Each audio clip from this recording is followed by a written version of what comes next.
Kalau kita translasikan dalam bentuk angka-angka dalam rupiah, maka semester 1 2025 dari sisi pendapatan kami itu naik 2% dibanding dengan pendapatan semester 1 2024.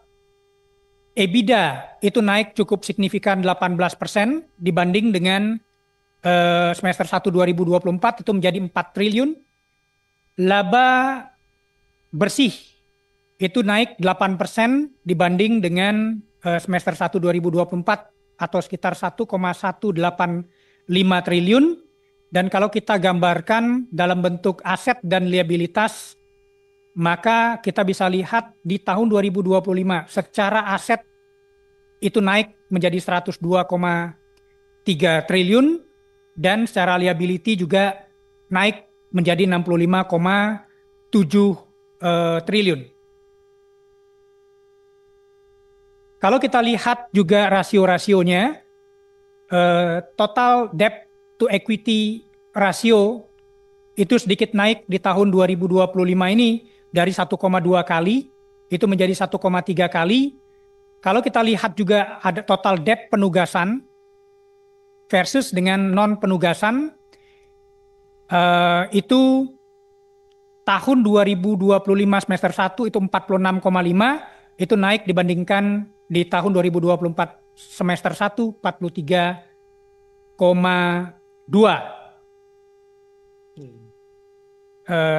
triliun. Nah, kalau kita lihat juga penyerapan kerugian proyek penugasan di tahun 2024 semester 1 itu totalnya itu sekitar 2,377, sementara di semester 1 tahun 2025 ini 1,424 triliun. Cash deficiency support CDS porsi KAI dalam hal ini adalah penugasan. Di tahun 2024 realisasinya itu adalah sekitar 721 triliun, di mana 719 triliunnya telah terrealisasi. Miliar rupiah. Di mana 719 miliar rupiah itu telah terrealisasi. Sementara di tahun 2025 ini kita memforecast itu sekitar 1,247 triliun sebagai CDS, terutama dalam proyek penugasan. Saya sebenarnya kecewa ini entah di kami kesalahannya karena nggak ada anak perusahaan yang diundang ya Pak. Padahal kalau ngomongin tentang holding, kalau konsolidasi pasti terkait itu. Kereta api sebenarnya KAI sebenarnya tinggi nih bisa laba, tetapi kan karena punya Wush ini kan jadi akhirnya defisit gitu. Dan itu sebenarnya harusnya itu ada anak perusahaan di rutenya juga diundang juga. Saya nggak tahu ini tadi saya tanya ini kenapa nggak diundang karena konsolidasi harus terlihat komprehensif, komplit begitu. Itu pertama. Yang kedua, eh, tadi Pak Dirut bicara tentang roadmap. Saya belum lihat nih tentang roadmap. Paham bahwa baru berapa hari Pak Dirut berkantor di 4 hari ya, baru 4 hari. Tetapi mestinya kalau ngomong roadmap ya bisa langsung disiapkan kan stafnya juga banyak juga dan tentu memang harus berkejaran. Tetapi ke depan tentu kita minta yang lebih komprehensif, yang lebih komplit begitu. Kalau saya lihat, mohon maaf nih, kalau lihat nih paparannya juga sangat minimalis banget. Ini laporan ke Komisi 6 loh Pak. Laporannya ke kami nih, ke rakyat loh semua loh. Jadi ini cuman berapa lembar dan itu pun juga banyak foto-foto doang gitu. Jadi nanti tolong namanya roadmap itu lebih komplit dan kita punya gambaran orang lain. Dan ini kan kesempatan kepada masyarakat, kepada kita semuanya untuk memberikan informasi kepada masyarakat apa yang akan dilakukan oleh kereta api. Yang hari ini punya eh, trennya meningkat, baik. Jadi positif banget. Dari masyarakat positif banget, bahkan menjadi moda pilihan bagi masyarakat untuk bertransportasi. Nah, ini menjadi tantangan, menjadi menjadi kesempatan lah bagi kita semua tentunya dari Pak Dirut untuk bisa menunjukkan bahwa kita punya rencana-rencana yang akan dicapai dan itu akan bisa menjawab pertanyaan-pertanyaan dari masyarakat.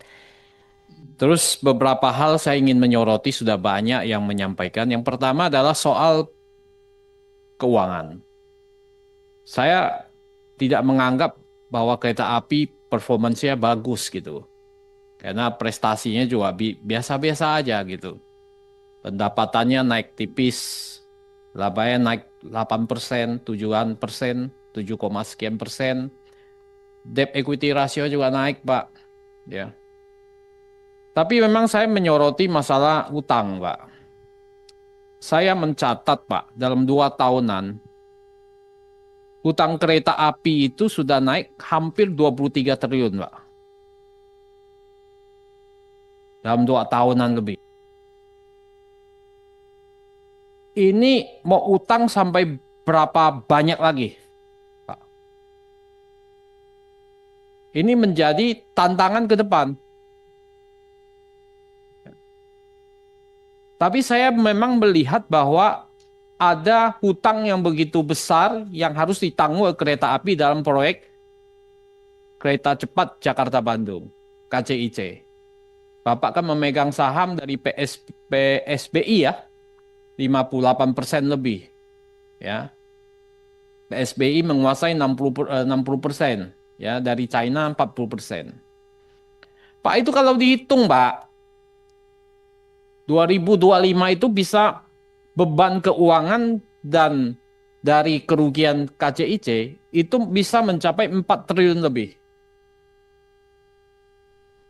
Sekarang saja beban keuangan sudah 1,2 triliun 6 bulan. 6 bulan 1,2 triliun. Saya hanya baca dari laporan keuangan, Pak. Ya. Nah, ini saya yakin benar ini, Pak. Dari beban KCIC sudah 950 miliar. Kalau dikali 2, Pak, itu udah 4 triliun lebih, Pak. 2024 itu 3,1 T. Tapi kalau dipakai analisis, Pak, ini 2026 itu bisa sampai 6 triliun, Pak. Kalau itu bergeser naik terus, Pak, apa yang terjadi? Total hutang Bapak akan naik terus. Bahkan laba Bapak dari yang usaha-usaha lainnya itu akan tenggelam oleh bunga, oleh beban. Nah, ini menjadi apa langkah Pak Dirut untuk menyelesaikan ini? Karena kalau enggak, Pak, Bapak nggak dapat tantiem ini, Pak. Gaji jalan tapi tantiem nggak dapat.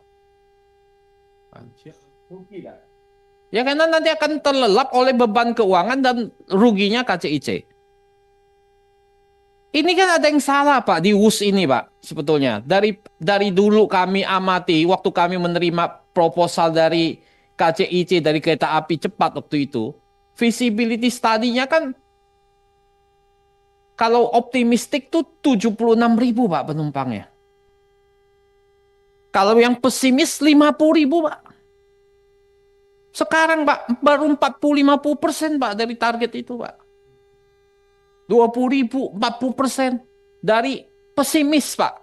Kalau dari optimis, itu cuma 30%, Pak. Ya pasti meleset semua keuangannya, Pak. Maka sekarang Bapak menanggung yang luar biasa besar. Kalau ditambah dengan cost overrun, sekarang utang Bapak sudah 5,35 miliar dolar US. Ya. Kalau catatan saya begitu. Mungkin 7 lebih mungkin. Tapi 5,35. Ya. Nah, ini skenario ini kan harus dibereskan nih, Pak. Nah, ini yang kita ingin tahu sebetulnya apa yang Bapak ingin lakukan. Menurut saya ini masa serius, Pak. Kalau enggak, Pak, tahun depan kami datang, Bapak sudah rugi, Pak. Dan prestasi Bapak sebagai Dirut KAI yang baru akan tercoreng, Pak. Karena dianggap Pak Bobi ini gagal dan timnya. Ini serius, Pak. Jangan ditunda lagi, Pak. Makanya saya menyokong usulan restrukturisasi ini. Saya minta, kami Komisi 6 minta paparan lengkapnya seperti apa. Jangan bilang restrukturisasi aja, apa? Apakah tenor hutang ke CDB-nya Bapak longgarin dari 10 tahun jadi 100 tahun? Utang renminbi-nya juga dilonggari? Atau apa restrukturisasinya? Karena nggak ada langkah nyata dalam restru Bapak, apa yang ingin Bapak lakukan di sini. Sama sekali nggak kelihatan. Hanya bisnis as usual aja. Tapi saya tahu Bapak ini masih baru. Tapi Bapak Rabu baru kan orang lama BUMN. Tahu jadi dirut udah di mana, mau dalam sejam aja bisa dibuat Pak ini Pak semua. Kan? Pak Bobi ini kan orang hebat. Ya, baru bisa jadi dirut KAI, Pak. Kalau nggak orang hebat kan nggak bisa, Pak. Kan? Pak Dodi sana sini, balik lagi kereta. Kan? Kan? Jadi itu. Jadi ini saya minta diseriusin Pak. Kalau enggak tahun depan Bapak habis Pak. 2026 Bapak nanti beban keuangan dama KCIC itu yang Bapak tanggung itu jadi 6T Pak. Itu udah pasti rugi kereta api. Itu yang pertama. Yang kedua adalah soal anak usaha Pak. Ini yang saya mau minta paparan lengkapnya Pak sebetulnya Pak. Tadi udah disampaikan oleh Bu Anggi, Bu Ketua. Kita nggak tahu Pak ini anak usahanya seperti apa kereta api ini Pak. Yang ada berapa ini? Anak perusahaan, divisi khusus, dan entitas asosiasi. Ada apa ini kinerjanya seperti apa? Bapak buat analisis Pak nanti Pak. Dan usulan restrum apa mau digabung nggak ini? Kebanyakan nih komisaris sama direksinya berapa banyak ditanggung ini Pak? Ya, kalau komisaris Tantiem ini Pak. Masih ada Pak, tambah berat Pak. Ya, dibuat untung semua. Untung Presiden Prabowo itu menghapus semua tantiem komisaris. Itu berapa triliun Pak? Pak Bobi? Hah? 8 triliun lebih. Dihapus itu. Ya. Bayangin itu. Tapi saya takutnya itu nama tantiemnya dirubah Pak. Tom-tom. Ya, jadi tom-tom misalnya. Jadi itu dirubah kan bisa aja tonton tiap hapus jadi tom-tom katanya gitu ya. Ini ya itu akal-akalan. Saya yakin Pak Presiden nggak begitu gitu. Makanya saya minta ini jangan dirubah-rubah nih dan antara ini Pak gitu ya. Nah ini Pak analisisnya Pak Dirut pakai aja apa ini mau di apa ada yang mau di harvest nih, mana yang jadi star di sini kalau pakai BCG Matrix itu Boston Consulting Group Matrix gitu. Mana yang dok, ya kan? Nah, ini dianalisis semua, dikaji, nanti paparkan Komisi 6, Pak. Terus apa langkah Bapak menrestru ini? Ini. Begitu banyak. Performance-nya seperti apa ini? Jangan-jangan dari sini yang untung cuma satu, lainnya rugi semua, Pak. Lakukan langkah revolusioner, Pak. Breakthrough Pak sebagai dirut. Gitu. Itu Pak, 2 hal Pak. Titipan saya kepada Pak Dirut baru ya. Semoga nanti Bapak bisa memperbaiki kereta api cepat kereta api Indonesia menjadi lebih hebat begitu. Terima kasih pimpinan. Dalam kesempatan ini saya juga meminta mungkin ke depannya Pak Dirut baru tapi jajaran yang lain sekira banyak yang lama, pemaparan itu diawali dengan dasar hukumnya begitu, sehingga lebih jelas dasar hukum KAI ini apa. Dengan adanya Undang-Undang Perkeretaapian, KAI, BUMN, Badan Usaha Negara sebagai operator, ada hal-hal yang sebetulnya bukan ada di wilayah otoritas KAI. Nah, saya ingin mulai dengan dasar hukum Undang-Undang Perkoperasian ini menjadi penting pimpinan, karena kita justru kalau menurut dalam perspektif saya, kita harus mensupport KAI agar bisa terus beroperasi.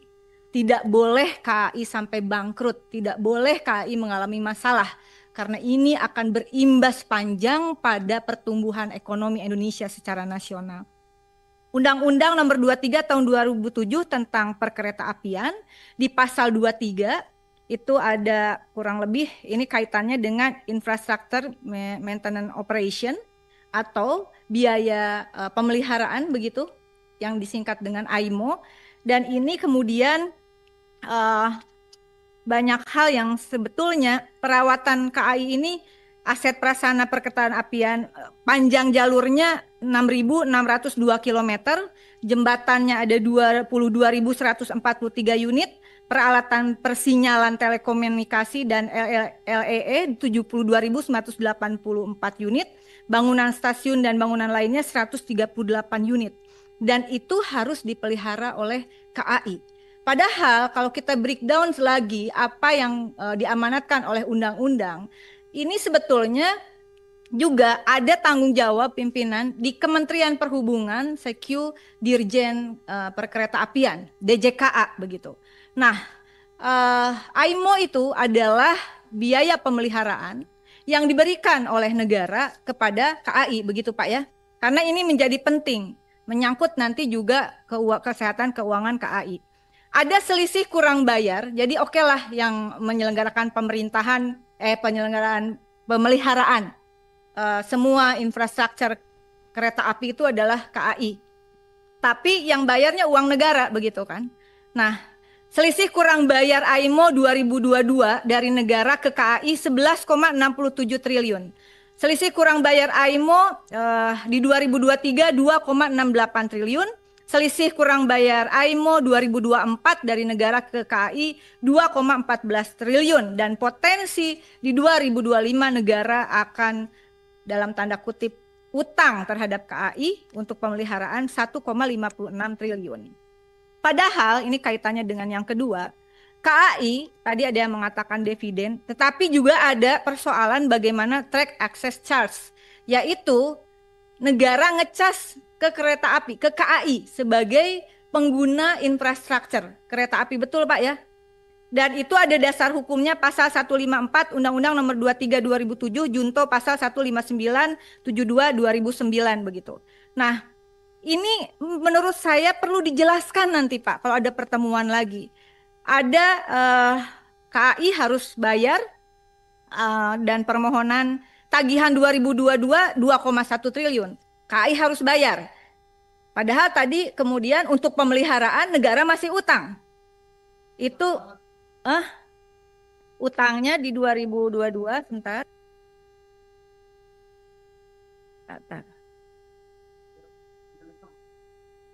Iya Pak, penting ini.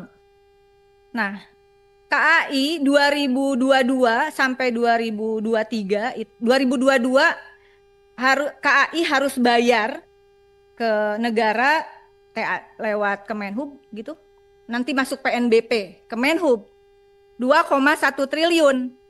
Nah, uang AIMO-nya utang negara 11,67 triliun dan 2023 2,68 triliun, sementara tagihannya itu 2,5 triliun. Dan KAI hanya dibayar akhirnya ada keringanan untuk TAC itu 423 miliar di 2022 dan 2023 401 miliar. 2024 minta keringanan ini tagihannya 1,27 triliun Pak Andre, tapi nggak disetujui, mau bayar pakai apa gitu. Dan infrastruktur ini sebetulnya makanya saya mengatakan kita perlu memberikan dukungan justru kepada KAI agar hutang negara ini dilunasin atau adalah semacam diskusi yang secara serius. Pertama adalah terkait AIMO dan TAC, mendukung pemerintah untuk percepatan alokasi anggaran untuk penyelesaian selisih kurang bayar AIMO tahun 2023. Kemudian percepatan penerbitan keputusan Dirjen Kereta Api untuk tim verifikasi Kemenhub atas penyelesaian selisih kurang bayar AIMO 2024. Percepatan yang ketiga, percepatan penerbitan KM penugasan tahun 2025 untuk melibatkan lembaga kebijakan pengadaan barang dan jasa pemerintah. Kemudian percepatan penerbitan perubahan PM92 tahun 2021 tentang besaran, persyaratan, dan tata cara pengenaan tarif atas jasa penerimaan negara bukan pajak sampai dengan Rp0 atau 0% dengan menambahkan pengaturan tarif PNBP di bidang perkeretaapian bagi wajib bayar yang mendapatkan penugasan dan atau berkewajiban menjalankan kebijakan pemerintah. Bayangkan puluhan ribu kilometer tadi saya sampaikan rel yang menjadi tanggung jawab KAI. 6.602 kilometer Pak.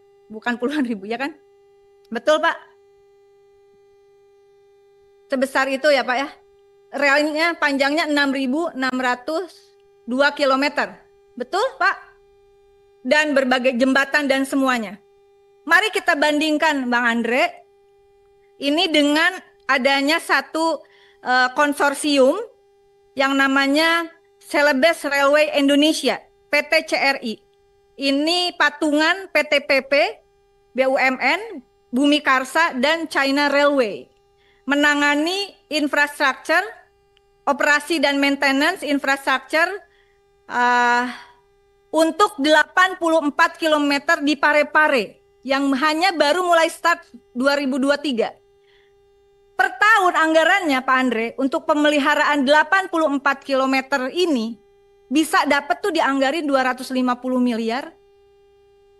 Ini saya juga dalam kesempatan ini saya mendukung aparat penegak hukum untuk menyelidiki, kalau saya curiga ya 250 miliar per tahun dialokasikan, ya kurang lebih 100 miliaran lah setidaknya hanya untuk 84 kilometer. Kenapa giliran ke KAI susah sekali Kementerian Perhubungan memberikan dana operasional. Padahal personil AIMO itu ada 1.342 orang, personil bangunan 304 orang, personil JJ 3.681 orang, personil IO 4.042 orang, yang ini gajinya harus ditanggung oleh KAI, betul Pak? Nah itu yang pertama Mbak Andre. Jadi ada persoalan juga dengan Celebes Railway Indonesia. Perlu ada audit ini, apakah betul dibutuhkan setidaknya 100 miliar per tahun hanya untuk panjang 84 km dan baru beroperasi beberapa tahun lalu. Sementara untuk KAI yang jelas-jelas menanggung infrastruktur sebanyak itu berapa Pak? 450 miliar. Hanya dapat biaya pemeliharaan sekitar 450 miliar. Yang kedua adalah di samping persoalan yang tidak clear, ada persoalan TAC AIMO tadi. Yang kedua adalah persoalan proyek WUS begitu.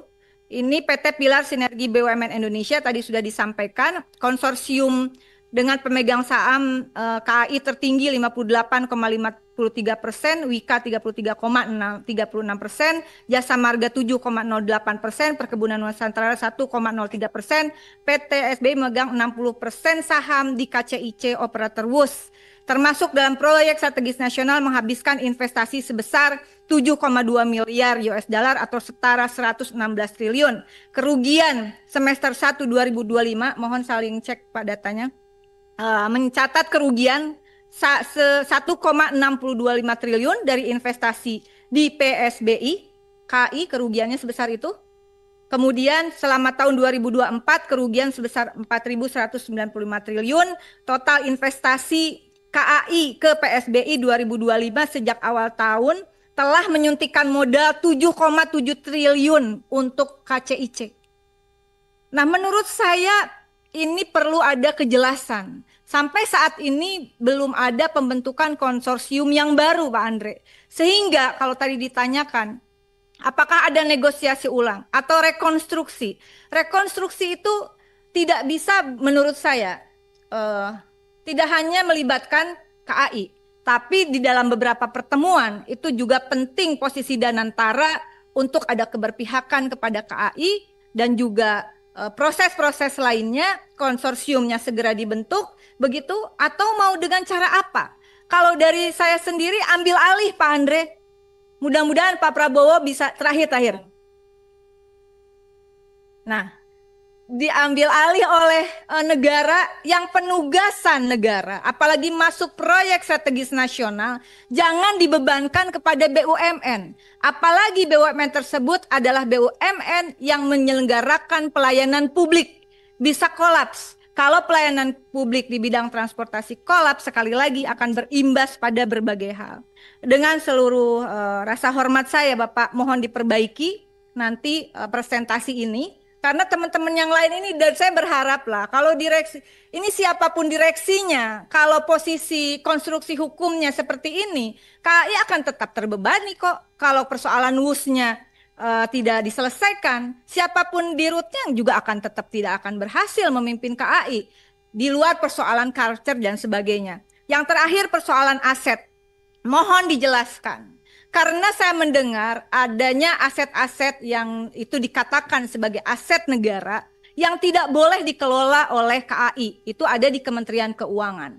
Nah, mohon dikonstruksikan secara hukum agar KAI memiliki bisnis-bisnis lainnya yang bisa memperkuat bagaimana pelayanan terhadap pelayanan transportasi publik yang bernama kereta api. Begitu. Sehingga jelas ini aset punya siapa? Betul punya KAI, tapi hak kelola ada di mana? Karena setahu saya ada beberapa aset KAI yang di lahan-lahan strategis itu tidak boleh dioperasionalkan oleh KAI karena ada aturan hukumnya begitu.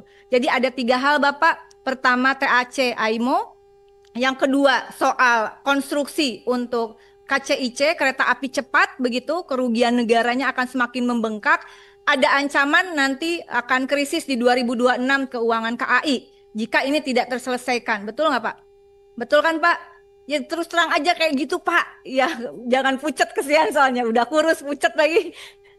Ya, yang ketiga soal aset-aset itu. Dan tentu saja sebagai mitra dari KAI, kami di Komisi 6, kalau saya secara pribadi Pak Andre, kita harus memberikan dukungan kepada PT KAI untuk bisa terus survive dan terus meningkatkan kualitas untuk perbaikan pelayanan. Sekali lagi agar publik tahu persoalan KAI bukan hanya persoalan sendiri disebabkan oleh KAI. Ada faktor-faktor lain termasuk konstruksi hukum yang harus sudah diselesaikan. Terima kasih.